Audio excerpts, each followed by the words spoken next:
Okay, well, let's talk a little bit about creating environments that support the active learning philosophy. And that's really what it's all about. Now, education has been making progress because, well, here's 1905. Now, compare this class from 1905 with this class from 1966. Look at the difference. Well, you can compare that to this class from 2006. A lot of difference there too, right? Shocking, yes, it's shocking. I just want to apologize. I've got another meeting I've got to get to, but it's really been a pleasure to... Oh, it's nice to meet you. Thanks. Thank you. All right. Okay, so we haven't seen a lot of progress, and it's interesting that you mentioned high schools because that's where a lot of the research has been done and the pendulum swings back and forth. What I want to do before we get too involved in specifics is introduce you to this quadrant, which I think is really kind of a very useful tool. And if you consider a teaching environment, you can put it into a quadrant using two continua.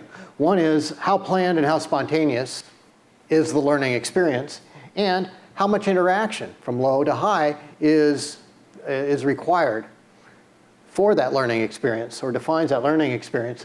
So you can see that with high interaction and spontaneous kinds of learning, things like activity in lounges or cafes, things like you might see at a library, that would characterize that type of environment.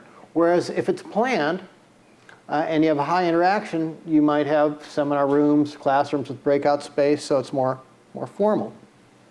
And then the low interaction, lecture halls, libraries, more spontaneous and planned. So this is a nice tool to categorize the various approaches to designing environments, given the criteria are how planned, how spontaneous, and how much interaction, high, low, that one desires. And so what we're seeing now is an evolution of learning space design, and here is some of the initial evolution of the scale-up classrooms. And this was phase one.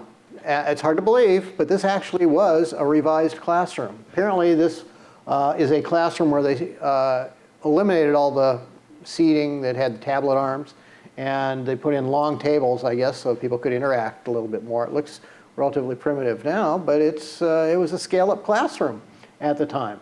So that was phase one. Phase two, well, that looks kind of traditional, but that's what they tried.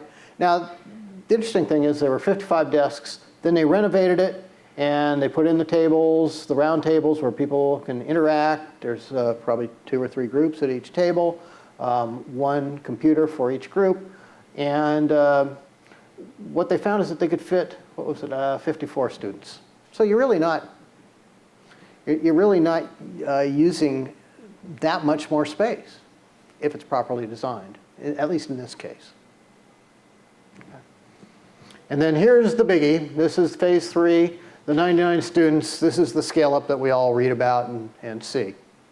And again, it has 99 students. They found 7-foot round tables work better than other tables that were bigger.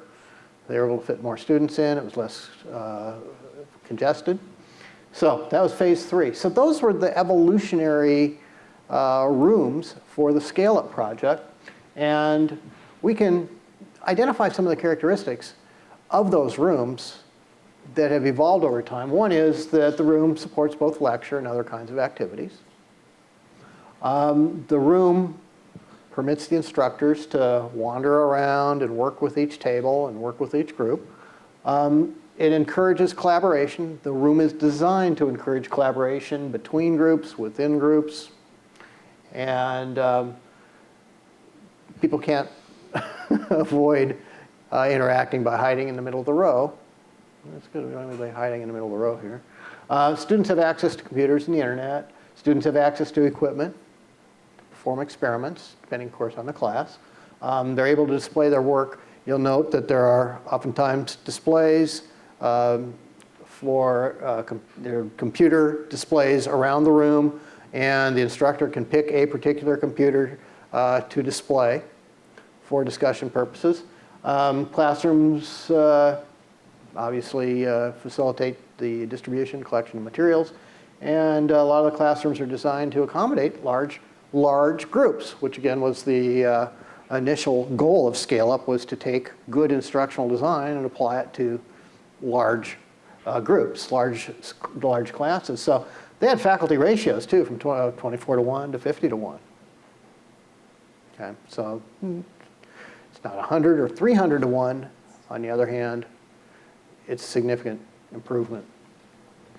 So taking all that information, what we know about active learning, the history of active learning, the recommendations that have been made about active learning, the findings from Scale Up, what criteria can we delineate that defines what would be optimal in an active learning classroom? And so I tried doing that. One is an active learning classroom, properly designed, is going to support multiple modes of learning. It could be discussions, it could be experiments, okay? It could be a lecture.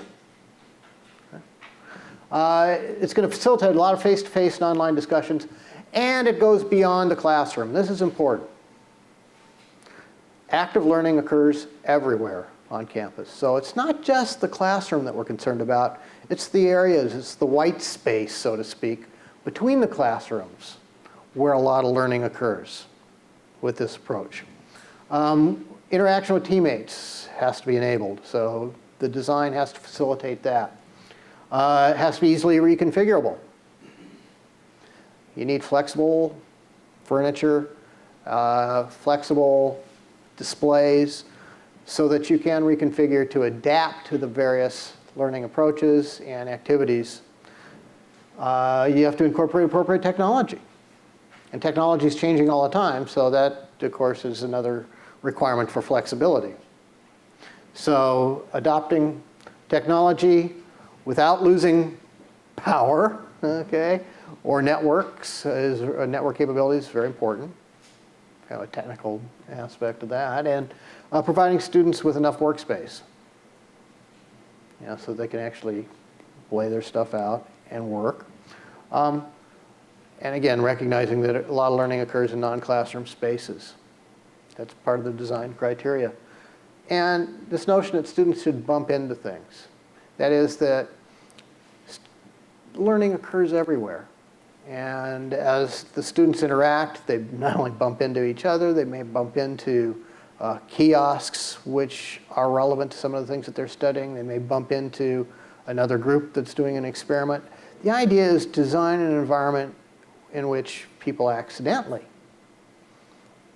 engage in something that will affect their learning or have an impact on their learning experience. That's the challenge. It's a great design challenge. And of course, we can't forget safety and functionality. Okay? And the seat has to work. It has to be comfortable. And it can't fall apart.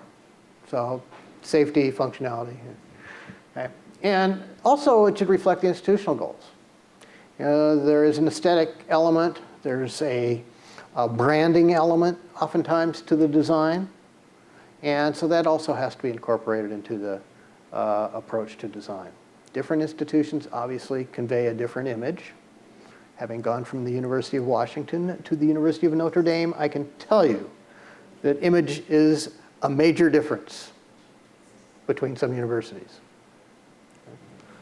as is prayer. Okay, so. Sorry? God, I was worried about, well, there were times I wanted to. Oh, man. I was just thinking about some.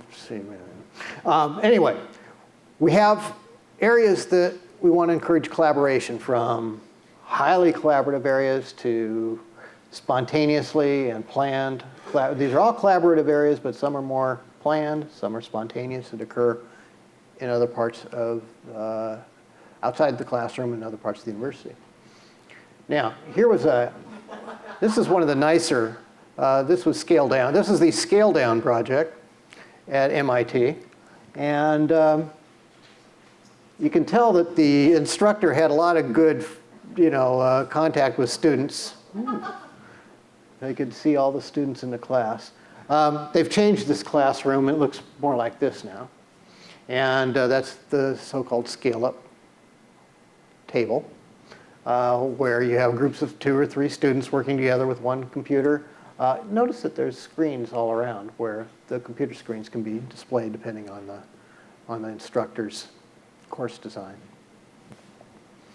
Now this, I find, this is exciting. I think this is the coolest thing because here is an example of how you can take a lecture hall and make it flexible within the parameters of a lecture hall. Look at these seats. Now the riser is wider, but these seats here, they rotate 360. So you can actually have class discussion in a large lecture hall without people having to climb over the chairs and sit on the backs and all of those crazy things. So that's one approach as Iowa State University. And in fact, they are sitting in the same kinds of seats that you're sitting in today. What would you do about the din of all of the small conversation groups in that huge room? Well, that's a challenge, I think, in the scale-up. And those who have taught in large classrooms where you do have a lot of group discussions, that's a challenge. And I'm not sure. I'm sure there are probably some solutions, but and it might be a mobile solution where you could actually use screens and other things, but it seems to work for them. And sometimes the din can be stimulating itself. Okay, I mean, here they are working. Here, this is an example of the students at work. And so you can see, there's din everywhere. I mean, it's an active classroom. It's very cool. I just think this is great. So to take a lecture hall like this and convert it to a learning space that is active, I just think this is fascinating. I just think it's great. Makes me happy.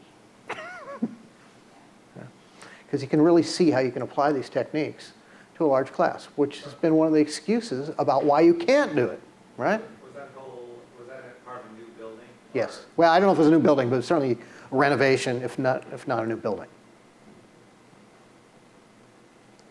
Here's more active and collaborative spaces. University of Dayton Teaching Learning Center is one of the locations that's often cited as a great scale-up application. You can see there's their studio. Here was a studio here. They found that this particular studio needed to be changed because the location of the screen, location of the display, was not easily visible to the rest of the students, so they had to change it around. But it's all about experimentation, right? So it's more like this, bigger screens. Here's some studio with mobile furniture, allowing, of course, a variety of different instructional approaches, including the standard lecture, along with whatever approach, whatever activity is appropriate. It's great. So, some more spaces. Here's some, the ability to adopt different learning designs, learning approaches. Here's examples of furniture. The tables have casters. The chairs have casters. You can move it around. I don't know if you can see it as clearly here. There are whiteboards that are also on casters that can be moved around. Part of the group work oftentimes is to brainstorm and write ideas up, and you can use a whiteboard that's mobile and move it with the group, and it's very effective. It's very effective at supporting, encouraging, and facilitating active learning. It makes it easy. I mean, I think all of us were in classes that had standard desks, and the instructor would say, okay, let's break up into groups. I mean, and what did we do? We used to drag the chairs, right? We put them in a circle. I mean, so I'm not going to go so far as to say, well, you got to have casters on the chairs in order to have active learning, but it certainly does help. But we've been doing it more primitively, but the technology makes it so much easier. And the evolution of the furniture design has made it so much easier. And the easier it is, the more likely we are to adopt those approaches. Another space can be easily reconfigured. There's that space again with a bigger picture, but you can see how you can adapt to changes. Even the teaching podium, desk, is on casters, can move around. to adapt to whatever approach to instruction makes sense. A lot of visual displays. You see a lot of visual display services in these active learning classrooms. And a lot of them are smart boards or interactive displays. This is interesting. This is an interactive display that is in a passageway. It's kind of outside. You can see the cafeteria. It's kind of outside the cafeteria. There is a camera here, and students can meet, discuss, collaborate, write stuff down, and actually record it, or send it, email it, whatever they want to do. And it becomes a learning space, an active learning space. And it's not a classroom. It's part of the environment. And here's some more examples of passageways that have been modified. I mean, if you take this hallway and compare and contrast it to the way it probably looked before, and we could probably walk outside here, right, and see the traditional hallways. This is what they added places where people could bump into each other, where they could work together. And in fact, some of these are faculty offices.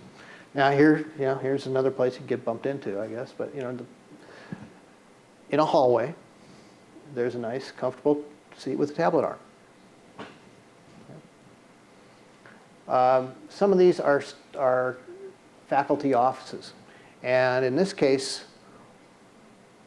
collaborative areas have been developed and installed outside the faculty offices to encourage more likelihood of faculty-student interaction. Great. Okay. So small gatherings, faculty interaction, the whole notion of passageways. There's tables again outside of faculty offices. Any questions about that? I think that's really very significant. It is a very powerful move to integrate faculty offices with learning space. You don't see that a lot yet, because I walked down that office. I walked down that hallway too. I'd like to make a comment. I think it's interesting if you have more of those collaboration spaces for faculty to meet with students, they could have smaller offices then and free up more space for these informal kind of learning environments. Yes, you could. Well, I don't think it'd be very popular here. No, I don't think so. Just doesn't ring. No. But you could. You could do that, yes. Sure. Two things. One, I was thinking about conferences actually, and what actually really works well about, going to a conference. I mean, some of it sometimes is sitting in the room listening to the PowerPoint lecture about how we shouldn't lecture with PowerPoints. But Thank you very most much. of it, Yeah, well, most of by the way, it these is are for me. Yeah. most of it is actually out in the hallway. And I noticed that the fancy hotels have these comfortable seating arrangements right outside all of the little breakout sessions and Very stuff. true. And that is where, for me, those are where the most meaningful conversations happen. So I mean, I I just agree. like applying this. And then my other unrelated, I have a question, which is this just cost that these type of chairs are not adjustable?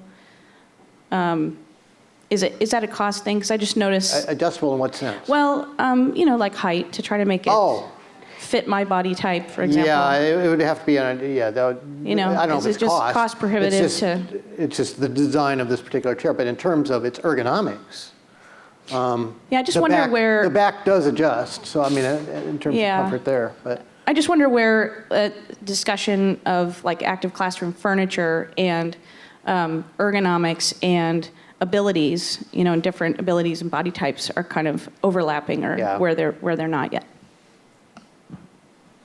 Well, I know, Trevor, you can, and Jessica, you can address some of those. I mean, we're seeing a lot of, for example, we are seeing in lecture halls the need to have larger seats. Yeah. People are getting bigger. So, I mean, we're seeing that. Ergonomics has always been a concern, certainly for us, and of course it's a concern for scale up, and also accessibility. Those are kind of the ground rules. Those are the basics, and it doesn't always result in increased cost, but certainly our considerations. I think that's a good, excuse me, I think that's a good question. And I know that KI has traditionally looked at design and manufacturing a solution that accommodates that request, the ergonomics and the adjustability for each individual user, but also it has to work within the space requirements as well. We can't have, or it's hard sometimes to put in those seating solutions that have all the adjustments.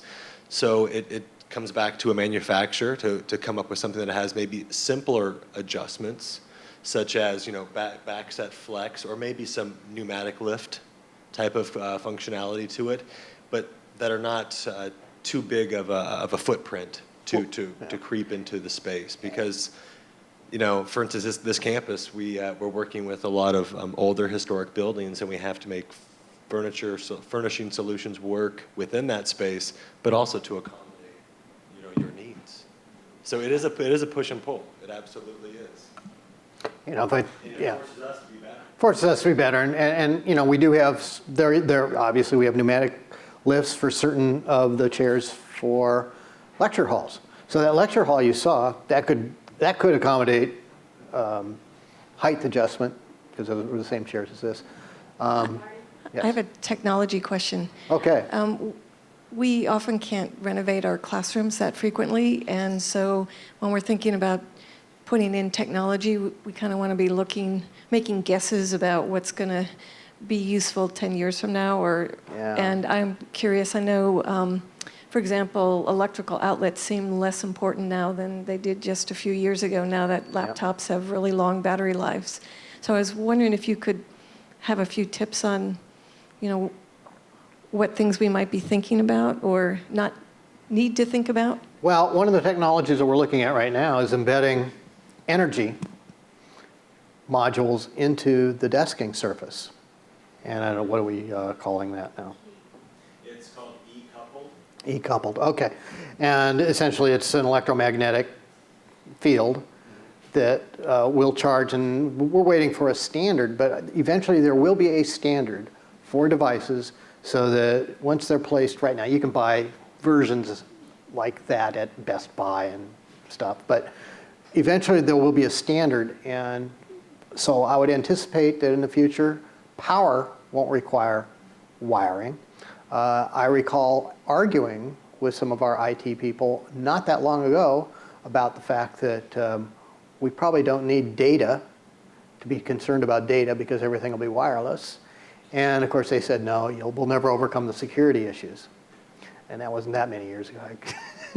And now what? Everything's wireless. It is hard to predict, and but we're working on it as much as possible, and all we can do is rely on our customers, our partners, to help us keep up. We've all read about the extent and the degree and the speed of change. It's very difficult to keep up with a cell phone, let alone furniture in a lecture hall. It's tough. So I don't know if that addresses your question or not. Well, it is. If I could answer it, I would probably, I probably would be outside by the pool somewhere. If I could only predict. But you're right, that is, but we're seeing at least, finally we're seeing the issue of electricity avoid some of those direct connections, and I think that's great. So do you know if any schools are funding these kinds of changes through some kind of course materials fees, where if your class is in this kind of classroom, so unfortunately we're in a situation where we look at where we have no money. right, have no money. or we look at options. I think that we otherwise, I think the people talking about them aren't that comfortable proposing them, frankly, but it's a choice between moving forward or kind of staying where we are. So have you encountered that at all? I haven't seen any cost shifting like that, although we're all kind of experiencing cost shifting if we're paying the tuition for our kids. but I haven't seen any specific cost shifting for attending a particular course, other than, there are always courses that have lab fees and that sort of thing. So it's certainly not something that wouldn't be incomprehensible. I mean, it's possible. I hadn't thought about that. But I also want to, I want to emphasize the fact that these classrooms and the design of the facility are important, but we know active learning works. And I think in part, the more we can adopt it in classrooms, even if they're not quite ready, then we're going to be more successful in getting the classrooms that are needed to facilitate it. So that's why I kind of divided this whole thing up into two parts. One is active learning, does it work? It sure does. And what kind of environments do we need in order to maximize the effectiveness of active learning? And we know that we can create those environments, but if we can get the active learning entrenched and become part of the culture, then I think we'll probably eventually see that it will drive the design of the learning spaces. Right now, I think you'd probably agree, it's probably seen as something extra.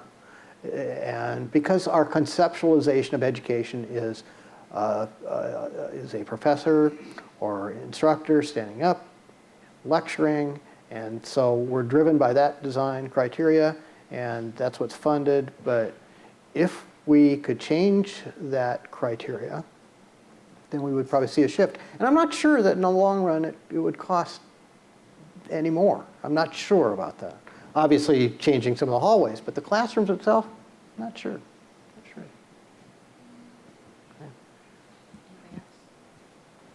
Just thinking about the cost thing, it seems like a bigger question is not part of this conversation, but is more how do we start getting faculty and instructors comfortable with encouraging active learning when, Yes. The folks from CalTeach, we talked about unlearning what the students have just been successful at doing, which is factual recall and not thinking critically. And that's Correct. often how many of them are highly successful students that come to Berkeley. Absolutely. And then we need to, as instructors, unlearn all of that through our active learning and helping students take control of their education. But at the same time, I'm thinking about who all of us are as instructors and faculty.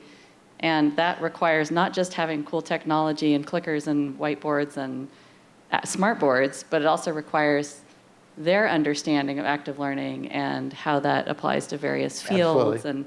And so that's like this whole other piece of faculty development. Yeah, faculty development is absolutely challenge. critical. It's So. yeah, absolutely critical. And I see that as a growing, not only need, but a growing field. And Do you have any anecdotal evidence of the University of Dayton that Do you have any anecdotal evidence as to how this, you call it entrenched faculty, Yeah, entrenched. how change has occurred on other campuses? I see a lot of captions here about the University of Dayton. I don't know if you have particular stories you can tell us about what's happened on a campus when the furniture changes. well, I don't have any specific data, and all I have are the anecdotal comments that a number of us have mentioned.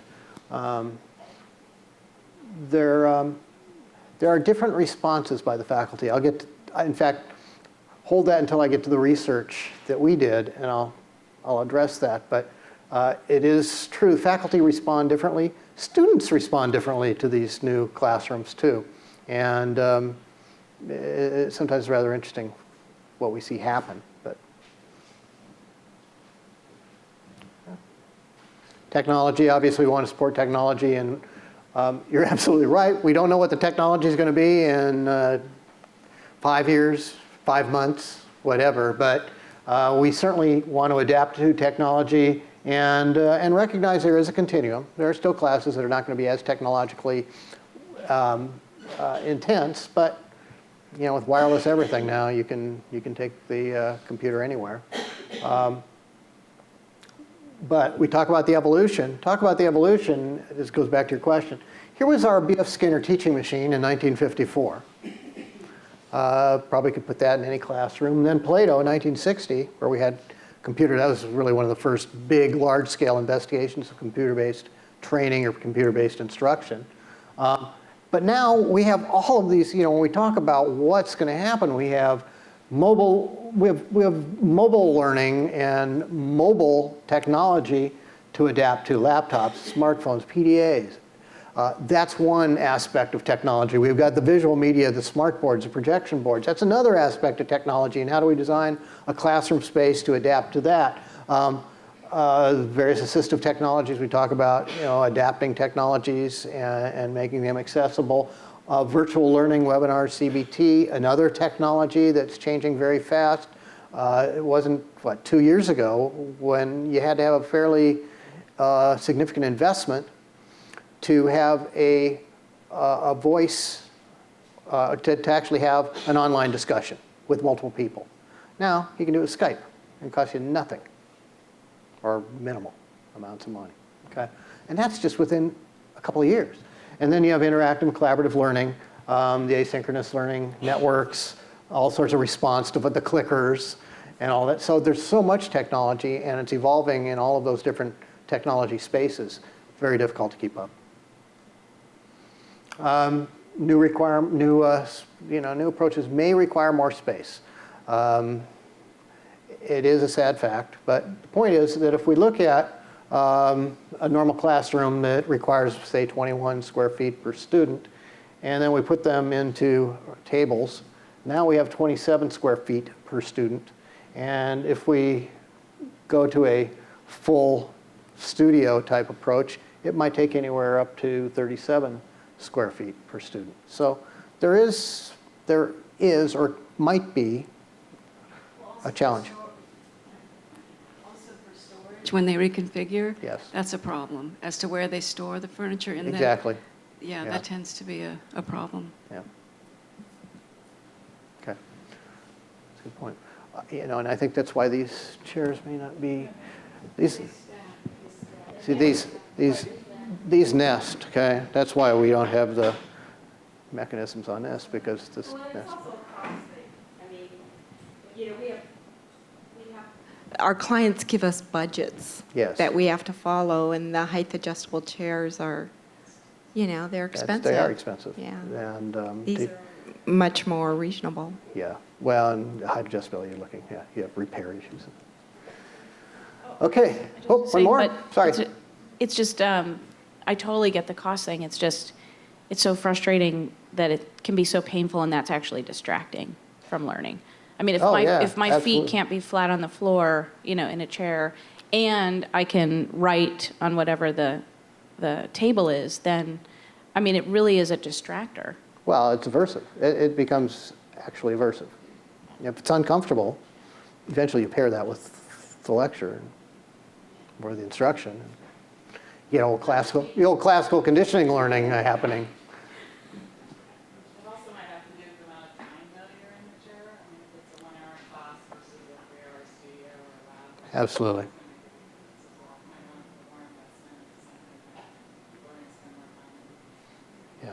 Yeah, design the environment, design all the parts of the environment to adapt or to meet the requirements of that particular classroom or those particular classes, and that's very important too. Again, it goes back to form follows function. If we keep that in mind, then we'll be much more likely to select the right things as opposed to just the cheapest thing or the thing that looks good.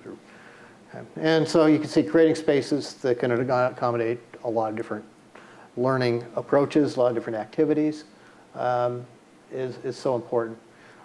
What about the research? I am a little unusual in this business because I kind of am a researcher and I'm always looking for data. So although I work for, it's an interesting, I work for KI because that's where I did my dissertation research. And I don't want to go back how far that was, but when I was looking for a place to do my applied behavioral research, KI happened to be a location because the president of KI was attending a session where my advisor was speaking and looking for locations to do research. That's how I ended up in the furniture. You never know where you're going to end up, right? Ultimately, that's how I ended up. I was doing my research at KI. So I'm a researcher at heart. My background's experimental psychology. So I say, well, this is great. like those classroom designs, any evidence that any of this stuff's working? Well, turns out there is some. Flexible classroom design, Project Kaleidoscope, 1998. There's some data there that indicates that it enhances morale and collaboration. That's good. This is interesting because we used this instrument in this research that we did at SUNY. We used an instrument that's from Burgess and Kaya, and their concern was, interestingly, gender differences in response to classroom design. And they found that females felt more at ease in rows and clusters. Males felt more at ease in U-shaped and rows of tables. And males were less likely to interact. I don't know what school they did this at, but that didn't seem, but that's what they found. It's interesting. Greater participation by undergraduates in front of the room and in the center. Okay, so, I mean, in some sense we know this, right? Where are the most interactive students sitting? Usually right in the front. And then it turns out they go right up the middle. And I want to tell you, you guys, I appreciate you. Yeah, I'm just going to talk to y'all. When Arca and Rule did a literature review, and they found that, and this is obvious, the nature of the task should dictate the design. Well, that seems obvious, but that's not what we're doing. That's kind of the whole point of this whole endeavor, isn't it? We're saying, well, gee, we have lecture halls, and a lecture hall is a lecture hall. And so yeah, the nature of the task should dictate the seating. And this I found really interesting. They attempted to measure more verbal interaction. So what they did in this experiment, or in this research, is arrange the chairs, the seating in a circular fashion. And so then they were going to, through observational studies, figure out or determine whether or not there was more interaction in a circle. Well, before they even got around to the observations, the students came into class and then they put the chairs back into rows. That's what they were used to. So I thought that was the most significant thing from the research. Because it goes back to the point that we were making earlier, that we come in with a mindset, we've already learned how to learn. And it's not necessarily consistent with active learning approaches. And it's also consistent with what we saw with medical school students too, right? They are factual. They're taking the MCATs and they've been doing good on GREs and SATs. And I mean, that's the population. So it doesn't surprise me if you think back, because those are the points you made. So I thought that was fascinating. Now, that kind of goes back to the question about how do faculty respond. We've seen faculty either adapt to a mobile learning space, but we had one faculty member in the research where we adopted a mobile learning space who was teaching business law decide that he didn't like the idea of these chairs on casters. So he said, the next class will be across the hall in that fixed seating room. Maybe people tend to move. I mean, maybe I can see how that might. Yeah, it might be distracting, yeah. But then it goes, Try to teach, you can maybe yeah. try to control the environment more. Where when it's mobile, it's kind of, even without changing, absolutely. depending on the finishes, you can kind of slide back without wanting to. There's Well, you see, that's where it conflicts. distraction of people kicking you, like this woman behind me. Well, I saw her kicking you, but I didn't want to say it. No, I don't understand that. Yeah, if I was sitting there, I'd kick you too. But it also relates back to what's the teaching approach, what's the teaching or learning approach that individual has, and it was incompatible with that. And then it goes back to the whole challenge of faculty development. And what is our goal? It goes back to the very beginning of the presentation. What's our goal here? Our goal is the acquisition of knowledge, and we have to adopt a process, a learning approach, instructional design that's going to achieve those objectives. And that's not so easy. It seems so obvious, but it's tough. Yeah.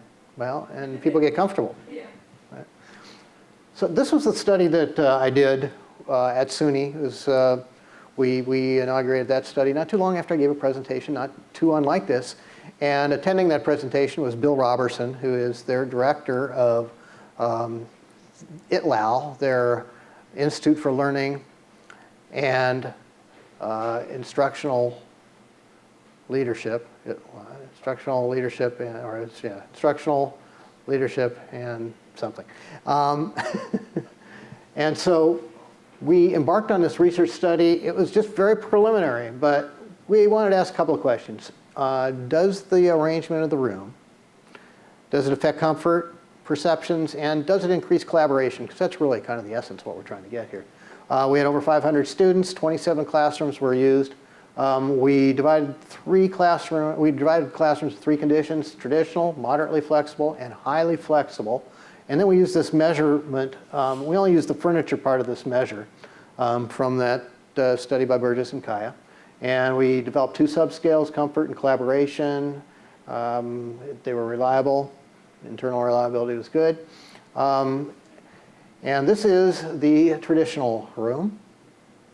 Looks pretty traditional. This is the moderately flexible. Doesn't look too bad, really. Pretty nice. And this is the highly flexible room. Note, this does have those height adjustable chairs there. There you go. So there you go. You got it. And a lot of writing space, mobile writing space too. Okay. Demographics pretty much equal with gender, typical college population, and pretty even across the various classes. So what do we see? Well, without looking at crazy tables, this was, by the way, presented at the American Evaluation Association conference last year. We did a one-way ANOVA, no significant differences in comfort scores among the different types of rooms.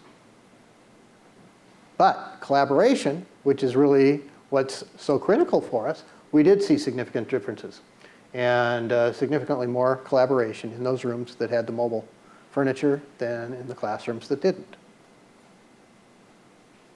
So, we're at least looking at some of these issues, and we'll be taking some next steps and looking to see if we can't evaluate the impact of some of these classroom designs on learning outcomes.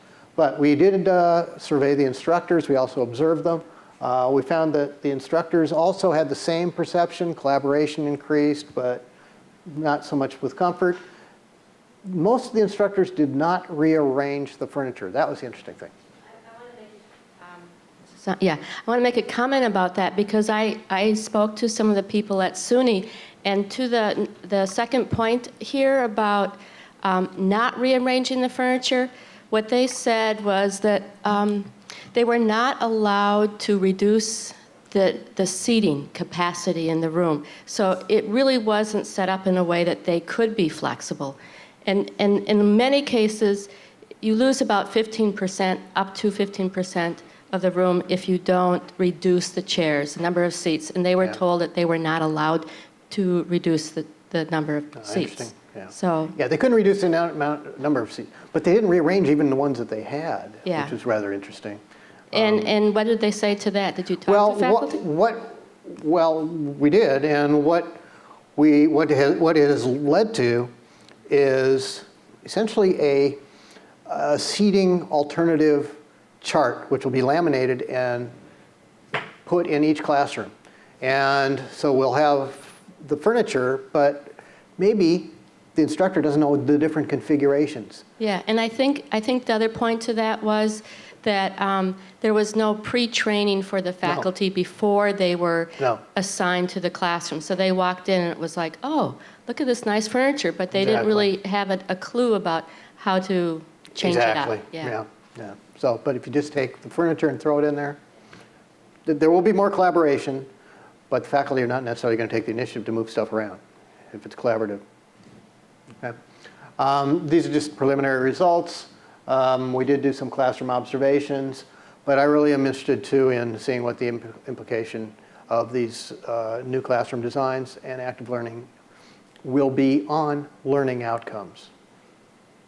And there's a lot of ways you can define learning outcomes, but I think that's what's going to be critical if we're going to get greater adoption. If we can start to show learning outcomes and maybe even cost savings, okay, quicker learning, we'll be in a better position to address some of these budgetary issues. So that's, in fact, you just mentioned this last point. because there was such a mismatch, we're going to, the SUNY is now taking the initiative to train and incorporate into the faculty development this whole notion of flexible classrooms along with active learning. The tool, it's essentially a tool. Okay? So just kind of quickly summarize. The old traditional instructional paradigm was all about standing up and delivering information. The means and ends are the same. That is the lecture, it's all about the lecture. It's not necessarily about what other means might work best. The activity of teaching seems to be central. The lecture itself in many cases. The expert delivers lectures, students are passive. Content. The learning varies, but the time is constant. And that's problems, and that goes back to the point we were at earlier. The learning typically is confined to the classroom, and the funding is based on hours of instruction. If we look at a newer paradigm, a learning paradigm, whatever means work best in terms of instructional design, create learning experiences. The faculty is more of a facilitator, as a coach. Students are much more actively involved. The environment's flexible. The learning is constant, but the time varies. Now that's a challenge, because that is a big challenge to change that paradigm of learning for higher institutions and also for K-12. I mean, if we start to adopt that approach. And by the way, that goes back to Keller and Skinner and some of those others that said, that what dictates the time is the learning, not vice versa. Okay, and funding. Gee, how about funding based on learning outcomes instead of funding based on space per student? What a concept, okay? Now, there's also going to be the evolution of roles. And you have the faculty, rather than sages on stages, which is what a lot of them are, we want them to be designers of learning experiences. Almost word for word from B.F. Skinner. Students become much more active. That's a new role for them. We've all agreed, we've discussed the fact they come in as passive. And in fact, we select for them. We select for the passive students. Staff, they're responsible for designing learning environments. Staff also. So not just faculty, staff, everybody focused on the goal of improving learning. Okay? So what are our challenges? One is the incentives to change. What are the incentives to change? Faculty evaluation systems, aren't they predominantly based on quality of lecture, research productivity, presentations, all of those things? It's not necessarily active learning or learning outcomes. Okay? And it may be based on student evaluations, which might be driven by other factors besides learning outcomes. If the students like the class, they got an easy A, we all know those games that are played.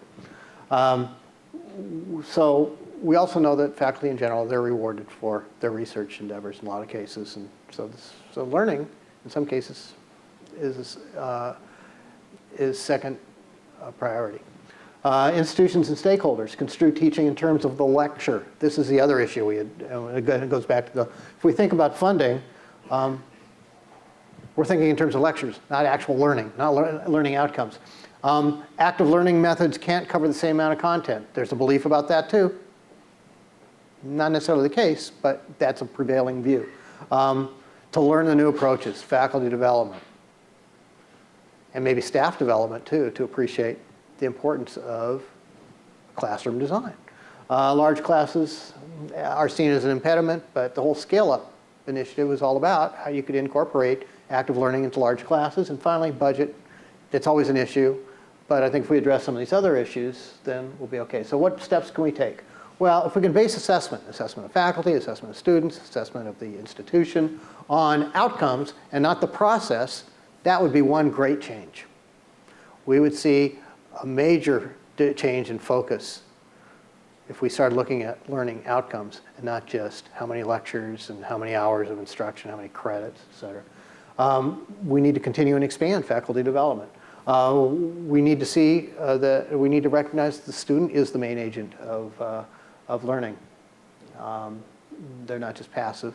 Design environments that produce, support, enhance, facilitate learning. Base the funding on, this is another issue. This is a higher level issue, but if we could base funding on the cost per unit of learning rather than the cost per hour of instruction, think about what a difference that would make. And in terms of square footage, too. A lot of times funding's based on square foot of classroom space, but if we start to incorporate all the white space as learning space, too, the cost per square foot drops precipitously. So if we can kind of change the budgetary parameters, maybe the way the budgets are assessed, we might be able to have an impact. Of course, how we're going to do that, that's the real challenge. But it can be done. And ensure that the roles of all college employees, this is really important too. All college employees need to see and be aligned with the goal of learning. And this isn't unique, this is not unique to higher education. This is an issue in business, it's an issue in organizations. Having people's goals and jobs aligned with the overall mission and objectives of the organization. And that's a step that needs to be taken in academia, just like it has to be taken more in business and other organizations and government, et cetera. So, are we seeing the move here? Are we seeing it? I know that we have proponents. We're certainly seeing some people adopt it. You seem to have a very vital interest in moving in this direction. Are we seeing a move? Well, I think we are. Okay. Here are the learning pioneers. I found this picture. I thought it was great. Fred Keller, B.F. Skinner together. Ogden Lindsley. Interestingly enough, at my very first conference presentation, when I was a first-year graduate student, and they really didn't know where to stick my research because it was all about applying behavioral principles in business. So I was in this experimental learning environments for the Association for Behavior Analysis, and in the audience, Ogden Lindsley. I mean, that's, I don't know, it's just overwhelming. It was, and the even funnier thing about this is that there was a run in the morning, a 3-mile run sponsored by the association, and I broke my foot. And just a little metatarsal. But when I gave my presentation, my foot had to be in a bucket of ice. So I'm presenting to Ogden Lindsley, this famous psychologist, first-year graduate student, and my foot is in a bucket of ice as I present to Ogden Lindsley. Anyway, any questions? These are the learning pioneers, and what we're doing is building on the work they've done years ago. And I have to commend Brenda and all of her team in making progress here, and certainly the opportunity of KI to work with Cal. Questions? I know we've been asking questions throughout, but. It's about the older students. Yeah. It's about the older student. We have tables on wheels, but the chairs we don't put on wheels because of the unsteadiness that older adults feel in getting in and getting out of them. Is there any idea that you have around what we might have some chairs with the wheels and some with locks on them? Oh, yeah. Yeah, you can do that? You can do that. Yeah, okay. In fact, Trevor can do it in his basement. Uh-huh, okay. Donna, what were you saying? Two-wheel, 2 feet, you know, like they do at the tables where they have two wheels and 2 legs that go on the floor and you just pick it up and drag it. Yeah, or a very light stack chair or something like that. There certainly are ways to manage the casters and the mobility. That can be done. That's a good point, too.